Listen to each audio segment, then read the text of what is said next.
भी हमेशा एक क्वेश्चन पूछा जाता है कि what will you do if you not gate succeed, तो अगेन वही सेम आंसर रहता है, होगा नहीं सर तो अगली बार वापस आऊँगा।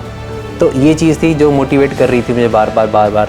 तो ये था जिसने मोटिवेशन को इतनी जर्नी तक लेके गया। मैं सोचा तो नहीं था कि सेंचुरियन में आके चीज़ें होंगी, मैं सिर्फ प्रैक्टिस के लिए आया था, बट मैं कहूँगा सारी चीज़ें यहीं चेंज हुई और सबका सपोर्ट था। तो सर ने मुझे कुछ वीकनेसेस बताई जो कि इवन स्टूडेंट्स सुनेंगे कि यार ये तो क्वालिटीज़ हैं, तो ये कैसे हो सकता है। यूजुअली फौजी जो फादर्स होते हैं वो इतना बच्चों से अटैच नहीं होते, बट मेरे पापा मुझे रोज़ एक व्हाट्सएप पे वीडियो भेजते, ठीक है, मोटिवेशन की, कि ये देखो कोई बात नहीं, इस अटेम्प्ट में नहीं हुआ तो अगले में हुआ, इसका मेहनत करते जाओ। एक लाइन मैंने पढ़ी थी किसी बुक में, नाम याद नहीं हुई बुक का, वो था I aspire to inspire before I get expire. तो ये जो चीज़ थी जिसने मुझे कह सकता हूँ मेरी लाइफ जर्नी को ले गया है, और इसी चीज़ को मैं फॉलोअप करता हूँ और आगे भी फॉलोअप करूँगा।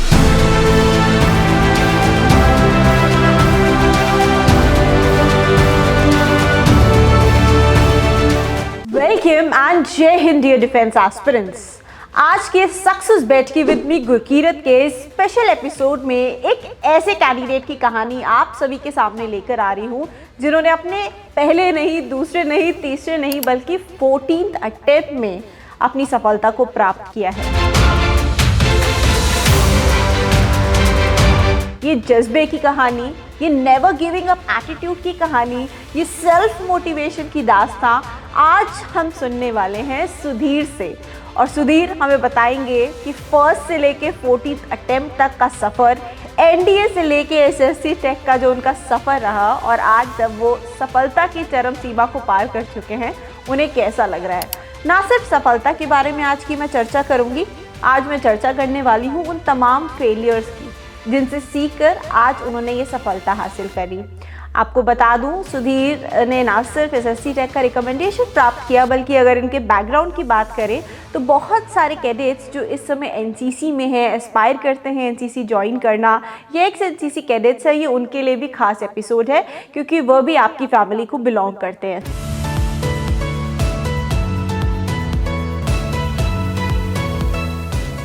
So let's welcome Sudhir to this special bet key with me, Gurkirat. A very warm welcome.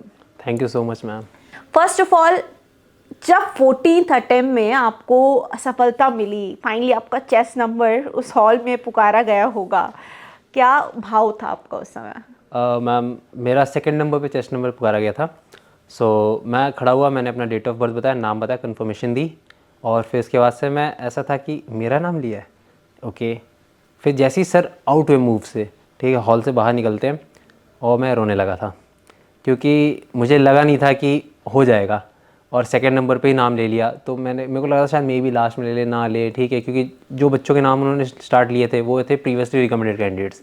तो मैंने कहा यार इस बार, ऊपर से नेवी टेक की एंट्री थी जिसमें यूजुअली 1 या 2 बंदे रिकमेंड होते हैं, तो मुझे लगा नहीं था कि सेकेंड नंबर पर मेरा नाम आ जाएगा। बट ये जब चीज़ें हुई उसके बाद से जब सर गए तो मैंने रोया थोड़ा सा। फिर रोने के बाद जैसी सब हमें फ़ोन मिला तो मैंने सबसे पहले अपने फादर को कॉल किया और मैंने कहा कि पापा हो गया। तो पापा कह रहे क्या हो गया, अगेन कॉन्फ्रेंस आउट हो गया? मैंने कहा नहीं कॉन्फ्रेंस आउट नहीं, इस बार रिकमेंड हो गया। तो कहते हैं वेरी गुड, कॉन्ग्रेचुलेशंस। तो ये फीलिंग थी। देन फिर मदर को कॉल किया, देन उसके बाद से अपने फ्रेंड ग्रुप सर्कल में कॉल किया था मैंने। सो ये मैं कह सकता हूँ कि ये फीलिंग लाइक ऐसी थी कि आपको यकीन नहीं था कुछ हो जाएगा और आपको मिल गया, बट आपको ये था कि आपने मेहनत की है तो होगा ज़रूर। तो ये बिल्कुल मिक्स फीलिंग थी, कह सकता हूँ इस चीज़ को। बट 14 अटेम्प्ट्स, यूजुअली 1-2 अटेम्प्ट्स में बच्चे जो गिव अप करने लगते हैं, तो ये स्पिरिट जो था, ये इतने सालों तक जो बरकरार रहा, ये कैसे रहा? What was that one thing that made you kept going? Ma'am पहला तो ये मोटिवेशन था कि भाई आपने बचपन से वही चीज़ें देखी हैं। मेरे फादर भी आर्मी में थे, ठीक है, और उसके बाद से आपने इसी चीज़ के लिए प्रिपेयर किया खुद को पिछले 6-7 सालों से। तो आप डेफिनेटली चाहोगे कि यार मैं इसी चीज़ में जाऊं, क्योंकि आप माइंड में एक चीज़ बना चुके हैं, आता है तो यही आता है, ठीक है। इसके अलावा जो चीज़ें आती हैं वो आती हैं, बट आप उतने नहीं दे पाओगे इस चीज़ों, क्योंकि मन में एक मलाल रह जाता है, यार ये नहीं किया, अटेम्प्ट है मेरे पास तो क्यों वेस्ट करूँ, ठीक, क्यों ना दूँ, अपना लास्ट अटेम्प्ट दूँ। इंटरव्यू में भी हमेशा एक क्वेश्चन पूछा जाता है कि what will you do if you not gate succeed, तो अगेन वही सेम आंसर रहता है, होगा नहीं सर तो अगली बार वापस आऊँगा। तो ये चीज़ थी जो मोटिवेट कर रही थी मुझे बार बार। तो ये था जिसने मोटिवेशन को इतनी जर्नी तक लेके गया। Very well said. और ऐसे में जो आपका सफ़र था, 33 एसएसबी भोपाल से आपने रिकमेंडेशन पाया, तो हाउ वाज दैट एक्सपीरियंस जब आप बोर्ड में गए और इस बार 14 अटेम्प्ट्स के बाद में तैयारी करके गए? इससे पहले एक और चीज़ एड्रेस करना चाहती हूँ, क्योंकि आपके बारे में थोड़ा सा स्टडी करके आई हूँ पेट की करने से पहले, तो पता चला कि कुछ ऐसा भी रहा कि गाइडेंस भी आपने एक आधी जगह से, 2 संस्थानों से जैसे आपने बताया, लिया, और आपने जब सेंचुरियन आया तो क्या डिफरेंस आपको लगा, और कितना आप और बेहतर प्रिपेयर्ड थे? और 33 एसएसबी भोपाल में इस बार का जो परफॉर्मेंस एक्सपीरियंस था वो कैसा था? और एक रियलिटी वर्सेस जो एक्सपेक्टेशंस होता है, क्या टीम सेंचुरियन उस पर खरी उतरी, plus your exact experience? To be honest ma'am, मैं जब सेंचुरियन में आया था तो मेरा ये माइंडसेट था कि मैं सिर्फ प्रैक्टिस के लिए आऊँ, क्योंकि मैंने पहले से कोचिंग ले रखी थी। बट यहाँ प्रैक्टिस करते करते एक्चुअली रियलाइज़ हुआ कि भाई सच में जगह थी, कमियाँ थी, और उन पे जब पॉइंट आउट किया गया वो भी डायरेक्टली पॉइंट आउट किया गया। ऐसा नहीं कि बच्चों को थोड़ा से शुगर कोट करके बोल दिया था बेटा आप इस पे काम करो, उस पे काम करो, नहीं। मेरा जब इंटरव्यू हुआ तो बासु सर ने मुझे डायरेक्ट ये चीज़ बोली कि भाई तू ये कर रहा है, ये गलत है, ऐसा ऐसा है, 13 अटैम्प्ट हो गए, 14 अटैम्प्ट होने में कोई दिक्कत देर लगेगी नहीं। तो ये चीज़ मैं सुन के मैं भी शौक था कि यार इतना डायरेक्टली कैसे बोल सकता है कोई किसी को। और उन्होंने ऐसी ऐसी चीज़ें पॉइंट आउट की जो मुझे रियलाइज़ ही नहीं की कभी थी, क्योंकि मैंने असिस्मेंट कभी नहीं लिया था, सिर्फ कोचिंग लो, सीख लो, ये प्रोसेस है, ऐसे ऐसे लिखना है, वैसे वैसे करना है और वैसे हो जाएगा। बट वो चीज़ नहीं थी। जो कमी मुझे काफ़ी टाइम से फील हो रही थी, जैसे मेरी जनरल नॉलेज को जो लेके करते हैं लोग, मिलिट्री अवेयरनेस को लेकर करते हैं, उसको मैं लाइटली ले रहा था पहले। यहाँ आके पता चला शर्मा सर ने काफ़ी चीज़ पे एम्फेसाइज़ किया, सबसे इंपॉर्टेंट था न्यूज़पेपर क्यों पढ़ना है, और वो न्यूज़पेपर कैसे कनेक्ट करता है आपके साइकोलॉजी को, आपके जीटीओ में, इवन आपके इंटरव्यू में। तो वो तीनों चीज़ कवर अप हो गई। तो ये जो प्रैक्टिस था और जो सीखने का सिलसिला चलता रहा, उससे सारी चीज़ें कवर अप हो गई। तो मैंने सोचा तो नहीं था कि सेंचुरियन में आके चीज़ें होंगी, मैं सिर्फ प्रैक्टिस के लिए आया था। बट मैं कहूँगा सारी चीज़ें यहीं चेंज हुई और सबका सपोर्ट था। लोग आपको रिजिड पूरा मतलब साफ में बोलेंगे कि क्या ट्रुथ है भाई आपको लेकर के। तो उन चीज़ों को अगर आप फॉलोअप करते रहोगे, ठीक है, रेगुलर प्रैक्टिस, रोज़ आपका असिस्मेंट हो रहा है, रोज़ आपको नई चीज़ें सीखने को मिल रही है, और रोज़ आप प्रैक्टिस करके उसको इंप्रूव करके रिजल्ट दो, तो ये जो गिव एंड टेक वाला फीडबैक है, चीज़ें चल रही है, उसी से आपका इंप्रूवमेंट मिला मुझे, उसी का रिजल्ट है कि आज मेरा रिकमेंडेशन हो गया। तो that is good. And SSB board में जाना, 14th attempt, repeaters, line different हो जाती है, फिर बहुत सारी एक्सपेक्टेशंस मन में ख्याल आते हैं। ऐसे में इस बार क्या जोश था, और परफॉर्मेंस के दौरान कैसा परफॉर्मेंस रहा था आपका? कुछ इंटरेस्टिंग पहलू अगर आप बता दें जहाँ पे आपको थोड़ा ग्रिल किया गया हो, चाहे वो पर्सनल इंटरव्यू की बात हो या जीटीओ में कुछ ऐसे incidents which were again a twisting point also, और ये ऐसा था जो पहले कभी हुआ नहीं था। हाँ, सो मैम जैसे 33 एसएसबी में मैं सेकंड टाइम गया था, और लास्ट टाइम गया था तो एक बच्चा रिकमेंड हुआ था, वो भी प्रीवियसली था। तो इस बार भी था कि भाई शायद एक बच्चा हो या 2 बच्चे हो, तो कॉन्फिडेंस तो नहीं लेके कैरी कर गया था मैं उतना। और इस बार एक सब अलग चीज़ हुई थी, मैं जितने अटैम्प्ट गया हूँ कभी मैं टिकट्स करा के नहीं जाता था, तो इस बार टिकट करा के गया था कि मे बी अब वापस आना पड़े, हमेशा से धक्के खा के आओ, इससे बेटर है कि अभी करा के आ जाओ। तो मैंने टिकट कराई थी ये सोच के कि नहीं होगा, और मैं गया और स्क्रीन इन हो गया। तो मैंने कहा कोई बात नहीं, कैंसिल करो इसको। फिर कैंसिल किया तो हमें क्या कहते हैं 98 की रिपोर्टिंग थी, जिसमें से 29 बच्चों को स्क्रीन इन किया, ठीक है, और इवेंचुअली हम 10 बच्चे रिकमेंड हुए।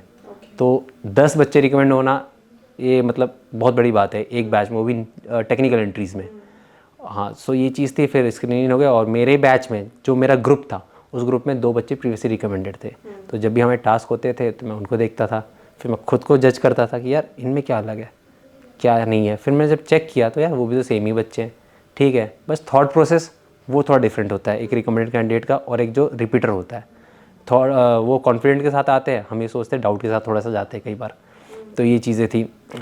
बाकी मुझे लगा था कि टेक्निकल एंट्री है, बहुत टेक्निकल पूछेंगे, ठीक है। पिछली बार मैं प्रेसिडेंट सर ने लिया था इंटरव्यू, इस बार भी प्रेसिडेंट ने ही लिया क्योंकि वो चेंज हो चुके थे।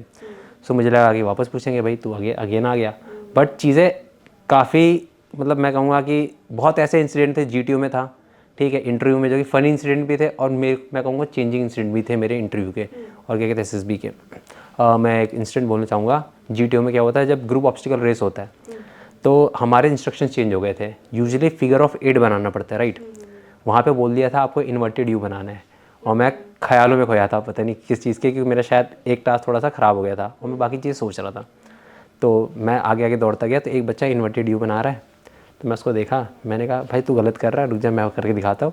और मैं फिगर ऑफ 8 बनाया वहाँ पे, और मैंने उसको बोला तू इन्वर्टेड यू बना, उसने बनाया। फिर मेरे बाद 2 बच्चों और को बनवाया मैंने फिगर ऑफ 8।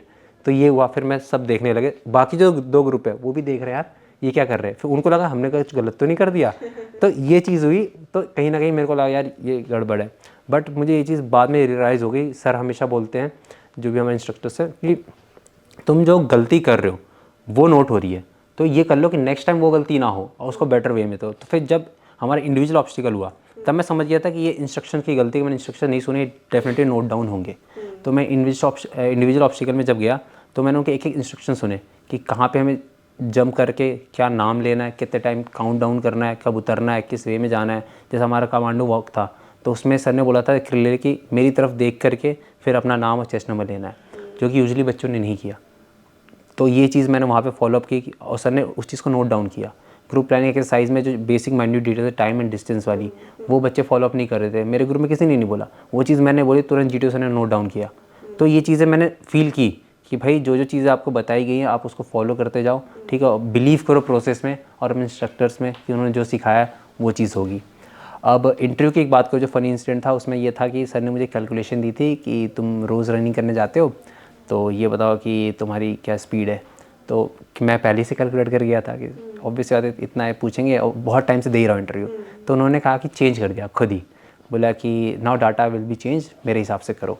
और वो मैंने कैलकुलेट किया, 3 मिनट सोचा क्या है तो फिर गलत आंसर आया। मैंने बोला सर मैं 10 मीटर पर सेकंड की स्पीड से भागता हूँ, जो कि बहुत बड़ी होती है कि 10 मीटर पर सेकंड इवन उसेन बोल्ट नहीं भागता।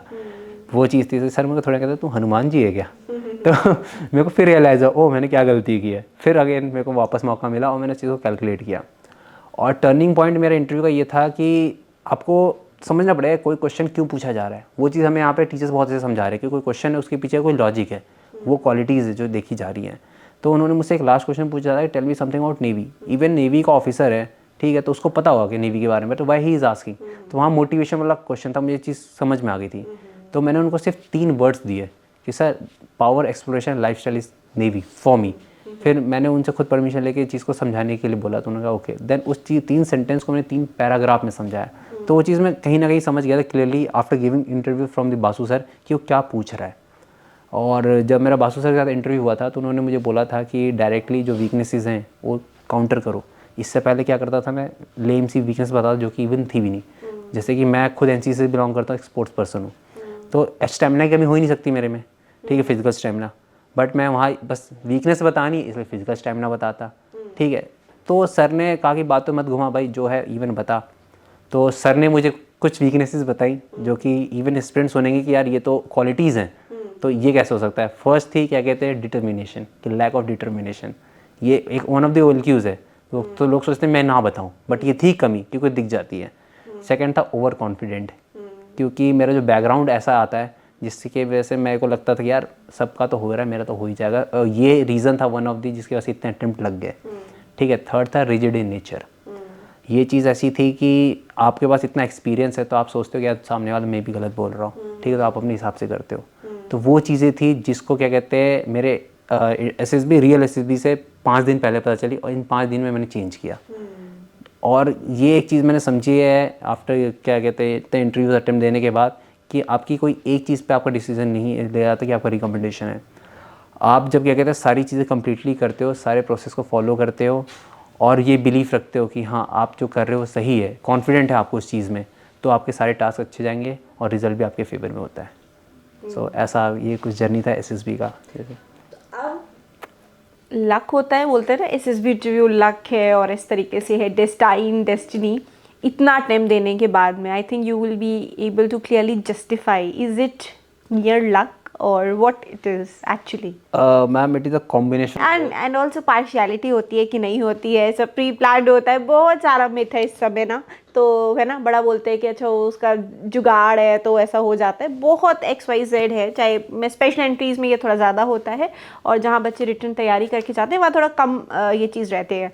तो ऐसे में नाउ टैकल एवरीथिंग। लाइसेंस जैसा मैम कुछ है नहीं टू बी ऑनेस्ट, क्योंकि एक इंसिडेंट दूंगा 31 एसएसबी जलंधर TGC एंट्री थी 5 अगस्त को। मैं वहाँ गया था और मेरे जो क्या कहते हैं कमांडिंग ऑफिसर थे, ठीक है, NCC के, वो वहाँ पे GTO थे, ठीक है, और उन्होंने मुझे पहचान लिया था। तो मुझे लगा था भाई अच्छा होगा और मैं भी उसी ग्रुप में था, इवन वो GTO भी मेरे थे।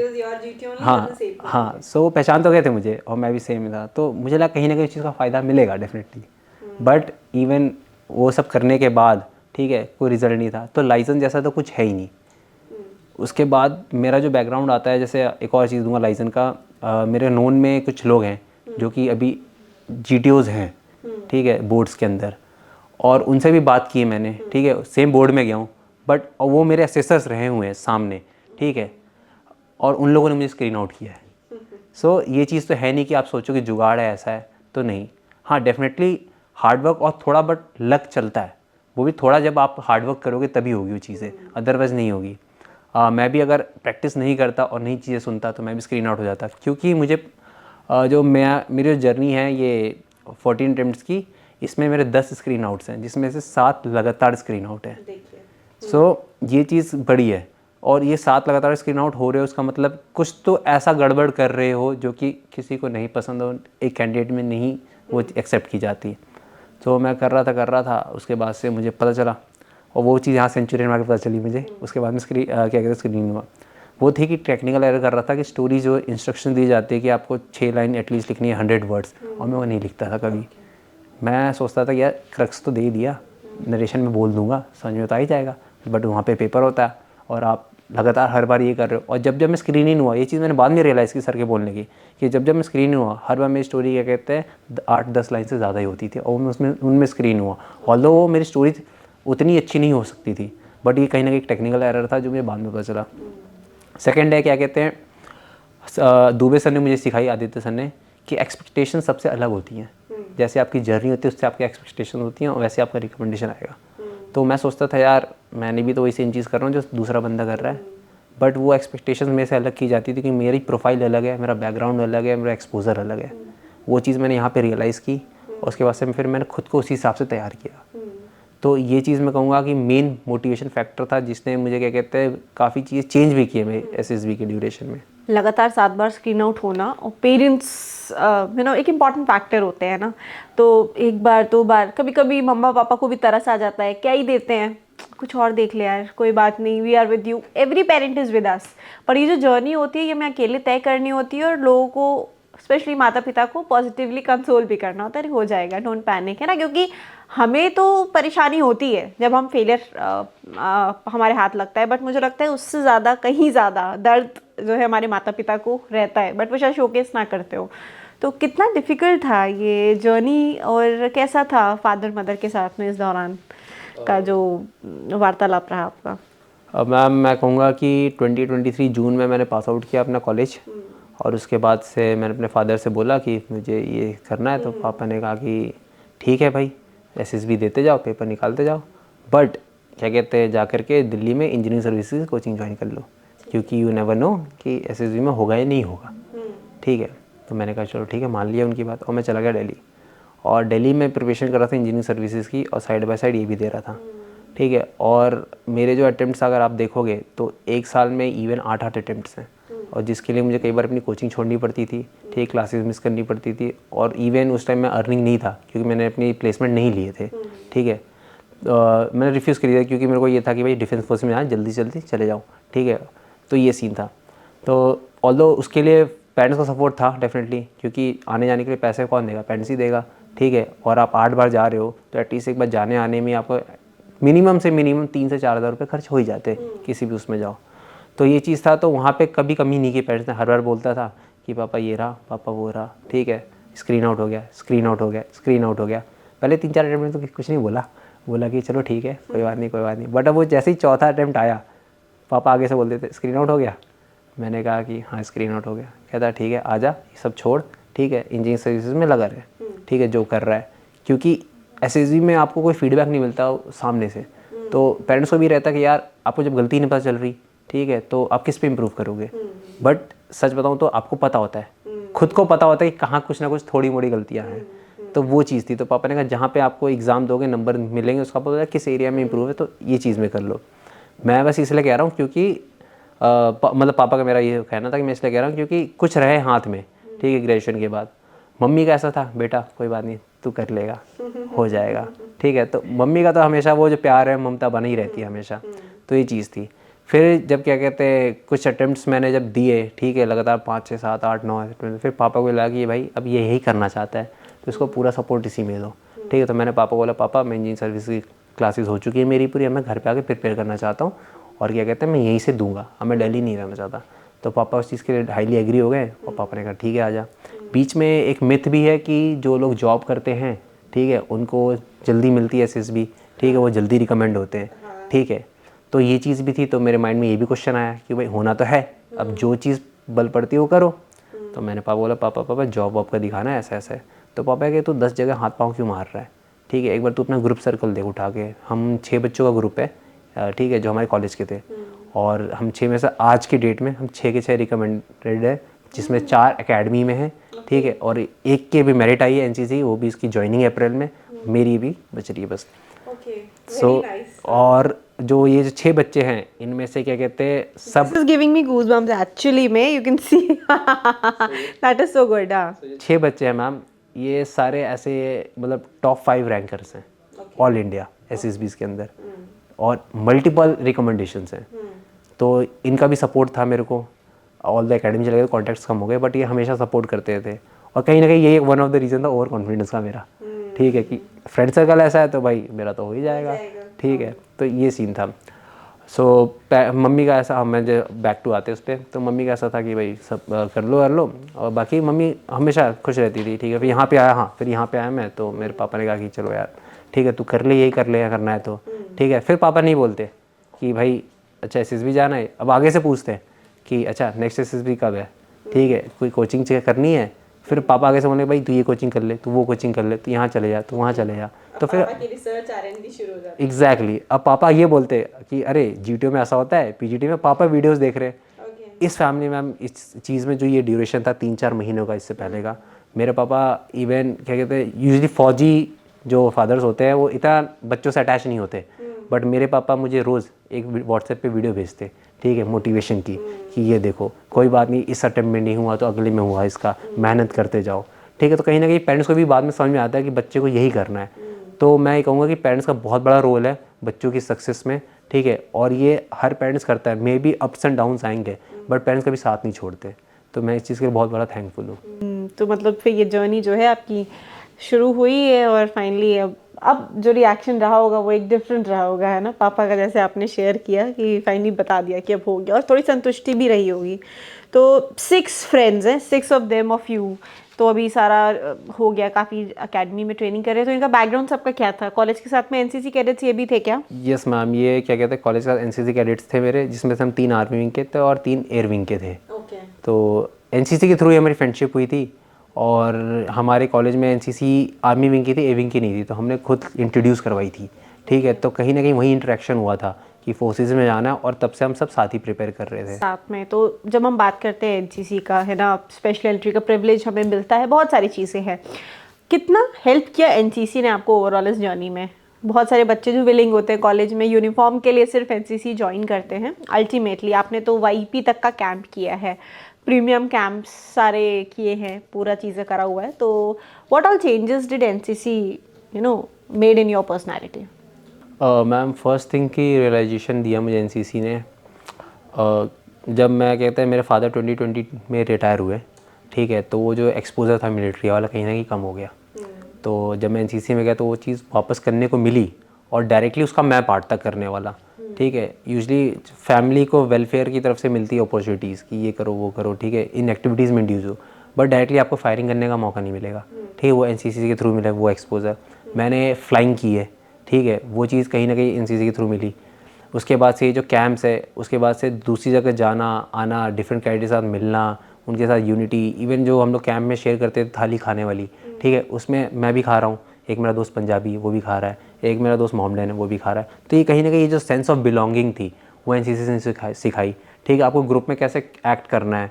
कई बार ऐसा था जहाँ पे मैं क्या कहते हैं ग्रुप का सीनियर बना हूँ, जितने कैंप्स मैंने किए हैं, ठीक है, तो उनमें लोगों को मैनेज करना, ठीक है, उसके बाद से लोगों को कन्वे करना आपके आइडियाज़ की क्या है, ठीक है, क्या आपसे एक्सपेक्ट किया जाता है, और सबसे इंपॉर्टेंट है जो डिसिप्लिन, वो NCC ने सिखाया, ठीक है, आपका way of conduct, way of talking, ठीक है, कहीं ना कहीं जो आर्म फोर्सेस को रिक्वायर्ड है ये आपको NCC के थ्रू मिलती है। तो मैं तो उन बच्चों से भी यही कहूँगा जो मेरे जूनियर्स हैं, ठीक है, जो आने वाले देने वाले हैं, कि आप एनसीसी को सीरियस लेके करो, क्योंकि उसमें जो जो चीज़ें सिखाई जाती है कहीं ना कहीं आपके एसएस में वो चीज़ काम आएगी। और आपका एनसीसी बैकग्राउंड तो आपका एक्सपेक्टेशंस भी ऐसी होंगी ऑटमोस्ट। कुछ अटेम्प्ट में ऐसा था कि यार एनसीसी एंट्री है तो ही एनसीसी का दिखाओ जोश, ठीक है, अदरवाइज टेक्निकल है तो यार टेक्निकल की तरफ, बट नहीं, आपका पूरी पर्सनैलिटी वहीं से डेवलप हुई है। ये जो सबसे इम्पॉर्टेंट था वो कि मैनेजिंग रोल जो था, टाइम को मैनेज करना। कई बार ऐसे होते थे, मैं कोटा से था, ठीक है, मेरा कॉलेज, और हमारे कैंप्स जयपुर होते थे, तो हमें क्या कहते हैं बीटेक भी देखनी है, सेमेस्टर एग्ज़ाम चल रहे फाइनल, और कैंप का भी है कि ऐसा तो नहीं कि आप छुट्टी ले सकते, ऐसा कर सकते। तो हम लोग क्या करते थे रिक्वेस्ट पे, ठीक है, आज जैसे कल एग्ज़ाम है तो आज शाम को ट्रेन पकड़ी, ठीक है, सुबह गए कोटा पहुँचे, ठीक है, सुबह मॉर्निंग में 5 एग्ज़ाम दिया 10 बजे, ठीक है, 2 बजे तक रिलीज़ हुए, फिर अगेन नेक्स्ट ट्रेन पकड़ी, फिर वापस जयपुर आए। ऐसे लगातार 1-2 हफ्ते तक हमने किया है, ठीक है। तो कहीं ना कहीं एनसीसी ने भी इसमें बहुत सपोर्ट किया, जो हमारे सीईओज थे, ठीक है, और बाकी कॉलेज ने भी किया है। बट तो ये सारी चीज़ें कहीं ना कहीं मैनेज करना, टाइम्स को यूटिलाइज़ करना, कौन सी चीज़ इंपॉर्टेंट कौन सी चीज़ अर्जेंट है, इस चीज़ को समझना, ठीक है, तो ये कहीं ना कहीं एनसीसी का इसमें बहुत बड़ा रोल रहा है। तो मैं तो कहूँगा कि मेरी एक बार आइडेंटिटी काइंड ऑफ एनसीसी के थ्रू है। सही बात है। तो NCC turns men into gentlemen, right? That is indeed. So coming on to the next parts, जिसमें कि एक सेंचुरियन में एक बहुत इंपॉर्टेंट एस्पेक्ट है प्रोफाइल मैपिंग। तो प्रोफाइल मैपिंग में इंडिविजुअली हम अपने आप को जानते हैं, और कहीं ना कहीं पीआईक्यू फॉर्म में बहुत सारे ऐसी चीज़ें होती हैं ना जो हम रैंडमली मेंशन कर देते हैं, बट उसको ब्यूटिफाई किया जाता है, just like a beautician does makeup. तो यहाँ पर वो प्रोफाइल मैपिंग बहुत प्रचलित है। तो प्रोफाइल मैपिंग के दौरान क्या क्या चीज़ें ऐसी थी विच यू फाउंड कि हाँ यार इसने मेरे पीआईक्यू को बहुत ज़्यादा इम्प्रूव किया, and what was the duration and time spent during this profile mapping? Ma'am profile में टाइम्स की बात करें तो आई गेस 1.5 घंटे से ज़्यादा ही लगा था, ठीक है। मेरे को लगा सर बता दें कि पीआईक्यू कैसे भरना है, ठीक है, और ये तो पता ही है हाँ ये तो इतने तो अटेम्प्ट भर ही दिया सर, ठीक है, जितने अटेम्प्ट नहीं उससे तो पीआईक्यू भर रखे मैंने तो, ठीक है, तो पीआईक्यू भर देंगे, बता देंगे भाई इस चीज़ को ऐसे लिखना, इस चीज़ को ऐसे लिखना। बट नहीं, वहाँ पे वो चीज़ें सर ने जो ट्रेनेबिलिटी फैक्टर्स होते हैं हमारे, ठीक है, जिस बेसिस पे क्या कहते हैं असिस्ट किया जाता है, तो सर ने बताया कि कौन सी चीज़ कहाँ लिखनी बेटर है, कौन सी चीज़ ना लिखनी बेटर है, ठीक है, कौन सी चीज़ जो आप सोचते हो कि भाई नहीं लिखे बट उसका भी रोल है, ठीक है, आपने लाइफ में जो भी किया है, ठीक है, आपको उस चीज़ पे कॉन्फिडेंट होना चाहिए, बहुत ज़रूरी है। कई बच्चे सोचते हैं यार मैंने बैडमिंटन सिर्फ घर में खेला है, ठीक है, तो मैं क्यों ही लिखूँ, बट नहीं, आपने खेला है, ठीक है, तो आप लिखो उस चीज़ को, ठीक है।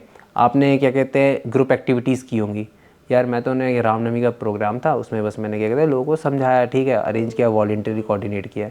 आप सोचते हैं तो छोटी चीज़ है, बट नहीं, ये ही सारी छोटी छोटी चीज़ें ही जो आपका सेंचुरी के माउंटेन ऑफ सिलेक्शंस, ये माउंटेन सिलेक्शन की तरफ ही जा रही हैं, ठीक है। आप हर चीज़ लिखो, ठीक है, जो आपने की है लाइफ में और जिस चीज़ को आप कॉन्फिडेंट हो लेकर के।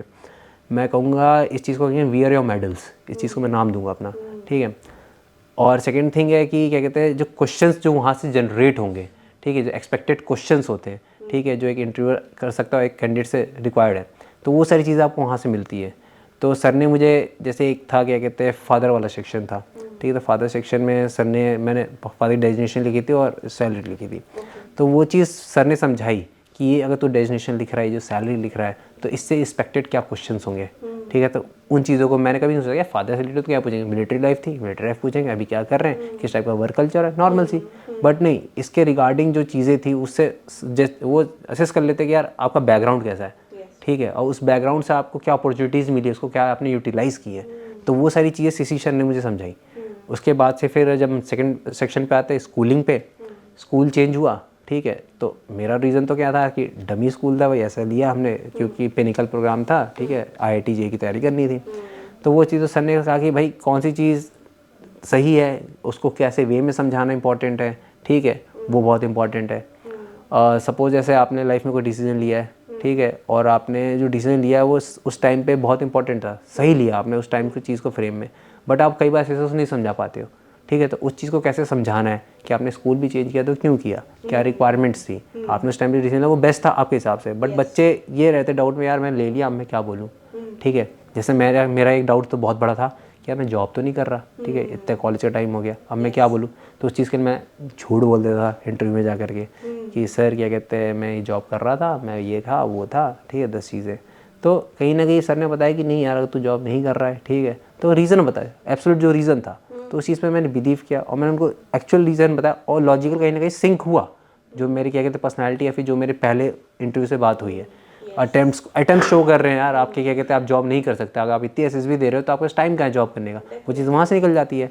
तो ये सारी चीज़ें सर ने बताई और कहाँ कहाँ इंप्रूवमेंट है, ठीक है, और कैसे लिखना है PIQ को, वो भी बहुत इंपॉर्टेंट है, ठीक है। मैं सोचता था कि ये सारी चीज़ें तो इंटरव्यू में बता दूंगा, ठीक है, बट शीशा ने एक चीज़ समझाई कि जितना डिटेल PIQ और जितना बेस्ट PIQ आप लिखोगे उतनी प्रोफाइल उसको पहले ही पता होगी आपकी। तो जो चीज़ें एरिया उसको पूछा वो चीज़ को कवर अप करेगा। और अगर इंटरव्यू आपको 40 मिनट्स का है, उस 40 मिनट्स में उसको 15 OLQ शो करने और उस 40 मिनट्स के अंदर आपको आपका बेस्ट दिखाना है। आधी से ज़्यादा चीज़ें तो आपकी PIQ बता देगी, ठीक है। अगर वो यही चीज़ सुनता रहा कि आपकी लाइफ कैसी थी, ठीक है, जो PIQ से उसको जो चीज़ नहीं है फील, तो आपका इंटरव्यू का टाइम निकल गया, ठीक है, वो भी नहीं असेस कर पाएगा आपको अच्छे से।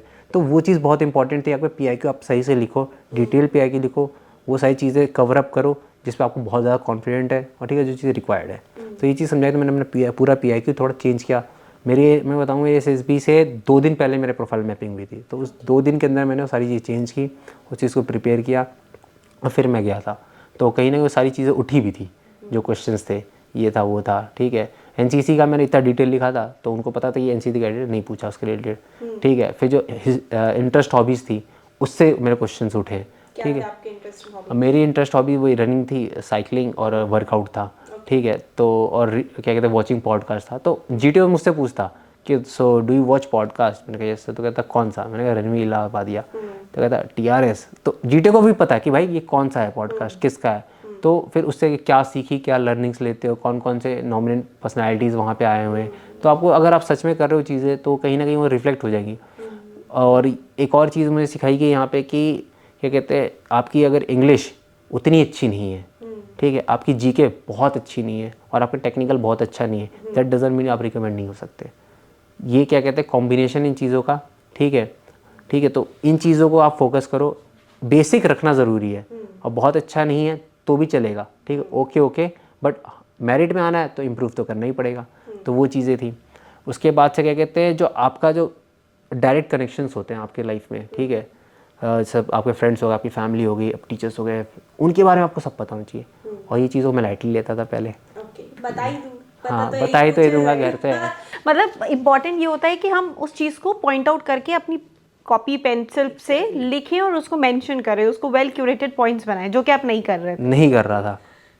तो ये सारी चीज़ें थी, तो मैंने फिर इन चीज़ों को नोट डाउन किया। ओके, फ्रेंड्स की बात करते हैं तो फ्रेंड्स क्या बोलते, क्या क्वालिटी करते हैं, ठीक है, कौन कौन सी एक्टिविटीज़ करते हैं हम लोग, ठीक है। उसके बाद से जब स्कूलिंग पे आए तो स्कूल में क्या क्या किस टाइप के हमारे इंप्रूवमेंट्स होने चाहिए, क्या नहीं था, जो क्वेश्चन उठते थे। हम तो ऐसी चीज़ें बता दे रहे हैं यार कि चलो ठीक है सर, ये नहीं था, वो नहीं था, ऐसे कर लो, बट आपको वो चीज़ भी सोचनी पड़ेगी आपकी प्रोफाइल मैपिंग के हिसाब से कि आपकी एज क्या है, आप कौन सी एंट्री के लिए जा रहे हो, तो किस टाइप के आंसर्स भी आपसे एक्सपेक्टेड है, ठीक है। जो एक्सपेक्टेशन वाली सर आदित्य सर ने बात की थी, तो वो चीज़ वहाँ से सीखी। फॉर एक एग्जांपल देना चाहूँगा, सपोज जैसे कि एक स्कूल है, तो आपसे क्वेश्चन पूछा था कि what are the things that you want to improve in your school. तो बच्चे यूजली बोल देते हैं कि सर क्या कहते हैं बेल ख़राब है, ये वाइट वॉश नहीं हुआ है, ये नहीं हुआ है। तो ये छोटे बच्चे जो उनसे एक्सपेक्टेड है, ग्रेजुएट एंट्री वाले से नहीं है ये छोटी मोटी चीज़ें। ग्रेजुएट एंट्री वाले ऐसी बातें करेगा सर वोकेशनल ट्रेनिंग के अंदर ही कमी है, ठीक है, कि उसके बाद से हमारे क्या कहते हैं बोर्ड्स में चेंजेस होने चाहिए, हमें जो क्या कहते हैं एक्स्ट्रा सब्जेक्ट्स मिलते हैं जो CBSE ऑफर करती है, ये बेसिकली फिजिकल एजुकेशन क्या कहते हैं, उसके बाद से कंप्यूटर साइंस, ये सारी ऑप्शन सब्जेक्ट्स होते हैं, बट CBSE मल्टीपल चीज़ें देती है, ठीक है। फाइन आर्ट्स हो गया, ड्रामा हो गया, थिएटर हो गया, ये सारी चीज़ों के बारे में कोई बात ही नहीं कर रहा। तो इस लेवल के जो टॉक्स होने चाहिए, ठीक है, क्योंकि हर चीज़ है, तो वो चीज़ इसी सर ने समझाई कि जो तुम्हारा लेवल है, ठीक है, किस बारे में बात करनी चाहिए। तो वो सारी चीज़ें सर ने मुझे बताई, तो फिर मैंने कहा ओके चलो ठीक है, ये एक्सपेक्टेड है मेरे से। तो ये सारी चीज़ें थी। चलिए, दैट इज़ गुड। और वो जो फाइनल डे होता है ना कॉन्फ्रेंस का, you wear your best dress and you know एक दिन पहले वो प्रैक्टिस भी कराते हैं, कराई होगी आपसे भी, राइट? और बहुत प्रैक्टिसेस हो गई होंगी आपकी, राइट? तो अभी जब आप बैठे हुए थे, कितना ड्यूरेशन था, क्या दिमाग में चल रहा था? 14वीं SSB थी, इस बार मैंने अपना बेस्ट दिया है, शायद कुछ ऐसा चल रहा होगा माइंड में। फाइनली अंदर गए तो कैसा सिनेरियो था? मैम मेरी कॉन्फ्रेंस का जो दिन था, तो ये तो मुझे इंटरव्यू दे करके आया था, तो मुझे लगा था यार कि बेस्ट मेरे लिए इसलिए था कि मैंने जो था वो सच बोला था इसे पूरा, ठीक है। जो यहाँ से मुझे सिखा के भेजा गया था कि भाई जो है सच बोला, कुछ नहीं छुपाना, ठीक है, क्यों ना कहीं आपकी पूरी लाइफ ही वैसी थी। तो मैंने वो चीज़ फॉलो अप की, तो मुझे लगा यार इस बार सच बोला है, क्या पता नहीं हूँ तो अगली बार वापस प्रिपेयर कर लो कि कहाँ क्या कवर अप करना है, ठीक है। GTO में मैंने ये गलती कर दी भाई, सबको इन्फ्लुएंस करके ऐसा ऐसा बना दिया मैंने तो, ठीक है। तो मैं एकदम ही कूल से गया, मैं कहा होना तो है नहीं, चलो बैठ जाते हैं। बट मेरी वेटिंग 20 मिनट की थी ऑलमोस्ट, ठीक है। और उस 20 मिनट में फिर मैंने जो मिथ सुने कि यार वो लोग तो चाय वाय पी रहे होते हैं, ठीक है, इसलिए टाइम लगता है, ऐसा है वैसा है। और मैंने फिर देखा कि मतलब ऑलमोस्ट 10-15 मिनट तक तो मेरी कौन चली। फिर उसके अगले 5 मिनट एक असेसर बाहर आया, वो अपना वॉशरूम गया, फिर आया, देन अगेन, ठीक है। फिर थोड़ी चली देर, तो मैंने कहा समझ गया ये सब टाइम पास कर रहे हैं अंदर, ठीक है, ऐसा कुछ है नहीं कि मेरे ऊपर डिस्कशन चल रहा है। तो मैं गया अंदर, जैसे ही बैठा अंदर जाके तो एक मैम थी, उनको मैंने एड्रेस किया। देन उसके बाद से मैंने प्रेसिडेंट सर को एड्रेस किया, जो कि एटिकेट्स हैं, ठीक है, डिफेंस के। तो ये चीज़ फॉलोअप करके फिर उन्होंने, मैं गया तो उन्होंने कहा okay Sudhir, this is your 14th attempt, you have been to 33 SSB, so what are the things you feel have been change here. तो मैं क्या कहते हैं, वहाँ नए बोर्ड्स लग गए हैं, ठीक है। उसके बाद से एक नया टैंक लग गया जो लास्ट टाइम में था तो नहीं गया था, कोर्ट रेनोवेट हो गया। तो जो जो चीज़ें मेरे को फील हुई वो मैंने उनको बताई, कहाँ कंस्ट्रक्शन चल रहे हैं, तो ये सारी चीज़ें थी। फिर उसके कहते हैं okay Sudhir, so you are aware of the your weaknesses, right, ठीक है, इतने अटैम्प्ट हो गए हैं। मैंने कहा यस सर। तो कहता है अच्छा tell me what are the things that you have learn in this 4 days। तो जेन्युइन जो मुझे लगे थे वो मैंने उनको बता दिए थे कि सर होपफुल होना थोड़ा सा, क्योंकि टास्क ख़राब हुए थे और इतने अटेम्प्ट हो गए, तो थोड़ा होपफुल होना उन चीज़ों में, लाइवलीनेस रखना कि नहीं after this much of attempt क्या कहते हैं आपकी, क्या कहते हैं कहीं ना कहीं मोटिवेशन आपको भी थोड़ा डाउन लगता है, ठीक है। बट वही है, खुद को गियर अप करो, जाओ, ठीक है, अगेन हार माननी नहीं। तो वो चीज़ थी। फिर उनको बताया सर ऐसा ऐसा दिया, उन्होंने कौन सी चीज़ आपने इन्जॉय की, तो मैंने उनको वही एग्जैक्टली वही चीज़ें बताई जो सच में इन्जॉय की मैंने, ठीक है। बच्चे कहते हैं नहीं सर मैंने वो क्या, ये क्या नहीं, आपने सच में जो चीज़ इन्जॉय की वो बताओ। तो मैंने उनको बताई, और चीज़ क्यों मैं बता रहा, तो एक्सप्रेशंस आ रहे थे मेरे शक्ल पे, ठीक है। तो वो कहीं ना कहीं मैटर करती, वो भी चीज़ सीखी मैंने, ठीक है। और दुबे सर ने कहा था सीरियस फेस है तेरा हमेशा, जब तू इंटरव्यू देता तो बी स्माइलिंग, ठीक है, फील कर रहा तो कर भाई, शो कर, एक्सप्रेशंस को मत छुपा, इमोशंस को मत छुपा, एग्जैक्टली। तो एक्सप्रेशन इमोशन छुपा रहा था, तो वो सारी चीज़ें। फिर जब कॉन्फ्रेंस वॉन्फ्रेंस का ये सब हो गया, उन्होंने कहा कि सुधीर तुम्हारी गलतियाँ पता है। मैंने कहा ये सर पता है। तो कहता है वर्क कर रहे हो इस पर। मैंने कहा हाँ सर कर रहा हूँ। तो मेरे को यहाँ लगा अपना कॉन्फ्रेंस आउट हूँ, उनको पता है भाई, चलो ठीक है। तो फिर कहता है कि are you satisfied with the performance. मैंने क्या कह दिया कि सर काइंड ऑफ नॉट। तो कहता वाई नॉट। तो फिर मैंने बताया सर ये ऐसा सीन था, but why I am satisfied. तो वो था कि जेन्युइन सच बोला इस बार, क्या है पूरी सारी चीज़ समझाई। तो कहता ओके मे गो नाउ, ठीक है, hope to see you in the uniform. तो मैंने कहा ओके। मैंने कहा कि यार ये तो पहले भी बोलते हैं, ऐसा ही है, फॉर्मेलिटी है, चलो। तो फिर मैं आ गया, फिर सब बैठे हुए थे, तो प्रेसिडेंट सर आए, तो सब में बातें चल रही हैं। मैं कह रहा हूँ भाई एक होगा रिकमेंड, 2 होंगे मैक्सिमम, और कोई नहीं होने वाला, और प्रीवियसली रिकमेंडेड उनमें से नाम आने। तो उन्होंने कहा कि अच्छा ठीक है, उन्होंने रिजल्ट देखा ऐसे ऐसे, ठीक है। फिर एक बच्चे का नाम था लिया, वो प्रीवियसली रिकमेंडेड था सेम बोर्ड से, तो उसका नाम लिया और क्लोज़ कर दिया फाइल, ठीक है। तो हमने कहा चलो हो गया, ठीक है। सब इधर उधर देख रहे, फिर खोला उन्होंने फाइल, फिर नाम लिया, तो सेकेंड टाइम में मेरा नाम ले लिया, ठीक है। फिर मैंने कहा ओ, और ये ऐसा था कि सब मेरे लिए खुश थे, क्योंकि इतने अटेम्प्ट्स के बाद कुछ बच्चे वहाँ थे जिनके 10 अटेम्प्ट हो चुके थे, फिर वो रिकमेंड हुए थे, तो उन्होंने इस चीज़ को काफ़ी ग्रेटिट्यूड का शो किया। फिर उसके बाद से बाकी बच्चों को और नाम लिए, तो जो हमारे 10 हुए उसमें से हम 3 फ्रेशर रिकमेंड हुए, 3 फ्रेशर रिकमेंडेड, हम 3 रिपीटर हुए और 4 प्रीवियसली रिकमेंडेड बंदे थे। तो ये 10 का बैच बना था हमारा। तो ये कुछ काइंड ऑफ मतलब स्टोरी थी वो उसकी कॉन्फ्रेंस की हमारी। दैट इज़ एंड कहते हैं ना कि जीत हमें उतना नहीं सिखाती जितना हार सिखा जाती है। तो इस पॉडकास्ट में चलते चलते आपसे कुछ टिप्स लेना चाहती हूँ जो कि हमारे व्यूअर्स के लिए होंगे, जो आपके 14 अटेम्प्ट्स के एक्सपीरियंसेस और ये 6 साल का जो एक जर्नी था आपका, उसमें आपने बहुत कुछ सीखा, बहुत कुछ खोया और फाइनली पा वो लिया जो आपको चाहिए था। तो क्या टिप्स आप शेयर करोगे जो एस्पिरेंट्स है इस समय, जो फौज में जाना चाहते हैं, जिनका सिर्फ एक ही सपना है आपकी तरह, एक ही पागलपन जुनून है आपकी तरह कि मुझे सिर्फ वर्दी पहननी है? सबसे पहला टिप ये दूंगा कि ma'am be truthful to yourself. आपको आपकी कमियां पता होती हैं, आप उसको छुपाते हो जस्ट टू शो योरसेल्फ सामने वाले के लिए कि हम ये अच्छा है वो अच्छा है, वो चीज़ ना करो। आप जैसे हो रॉ हो, ठीक, आप में ये कमियां, उस चीज़ को फर्स्ट एक्सेप्ट करो कि ये कमियां हैं। और जब आप एक्सेप्ट कर लोगे, ये फीलिंग आपके अंदर आ जाएगी और फिर आपको लोग फीडबैक देंगे, तभी आप उस पर काम कर पाओगे, अदरवाइज आप नहीं कर पाओगे।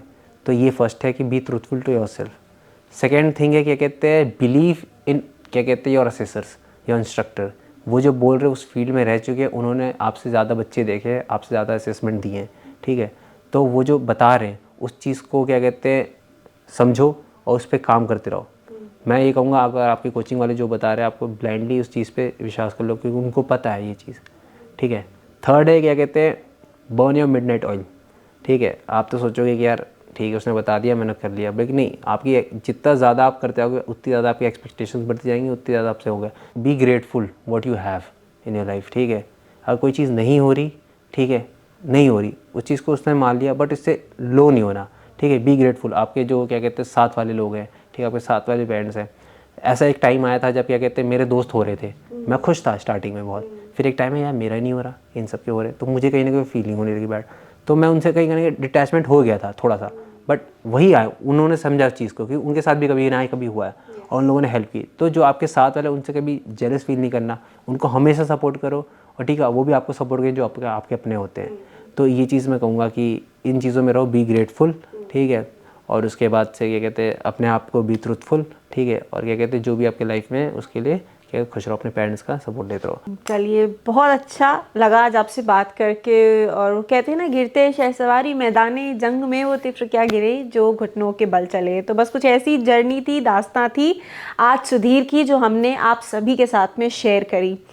एक बहुत अच्छा जो मुझे पार्ट लगा सुधीर की जर्नी का, वो ये था कि लगातार 14 प्रयासों तक जो है टिके रहना, और उसके बाद अपने मोटिवेशन को हमेशा हाई रखना। और सबसे अच्छी बात क्या थी कि 14वें प्रयास में जाने से पहले जो गलतियां आपने करी उसको ग्रेसफुली एक्सेप्ट किया, उसको समझा कि हाँ ये मेरी कमी है। क्योंकि जनरली होता क्या है ग्रेजुएट एंट्री के स्टूडेंट्स के साथ में, हम 21-22 साल की उम्र तक आते आते हमारा एक थॉट प्रोसेस, हमारा सोचने का नज़रिया, क्रिटिकल एनालिसिस अप्रोच सब बनने लगती है, which in comparison to NDA entry ऐसा नहीं होता है।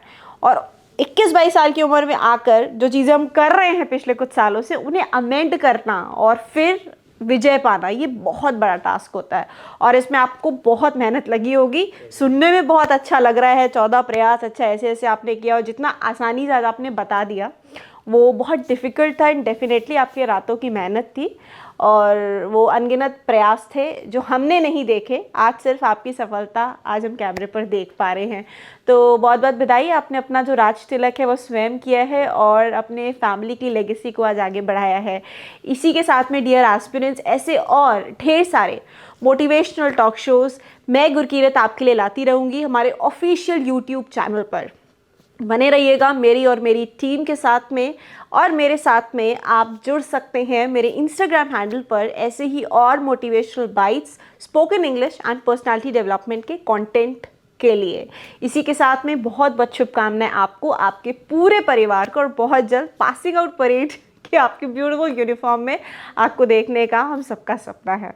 Thank you so much for joining it. नमस्कार एंड जय हिंद। डियर एस्पिरेंट्स, क्या आप भी एनडीए 2025 एग्जामिनेशन को क्रैक करना चाहते हैं अपने पहले प्रयास में? तो आज ही इनरोल करें स्टूडेंट डिफेंस एकेडमी के रिटन प्लस एसएसबी कोर्स में, जो आपको देने वाला है regular classes, doubt clearing sessions, free study materials, trained faculties, experts of the SSB panel, free SSB coaching, India's largest GTO ground के साथ में doubt clearing sessions, weekly mock test, rigorous practice. ये एक ऐसा संस्थान है जहां हम आपको A to Z प्रिपरेशन कराते हैं और आपको नेशनल डिफेंस एकेडमी की कड़ी तैयारी कराते हैं। प्राउडली ऑल इंडिया रैंक 1, 2, 3, 4 जैसे रैंक्स देने वाली सेंचुरी डिफेंस एकेडमी आपको वेलकम करती है to join our upcoming courses for your NDA exam preparation.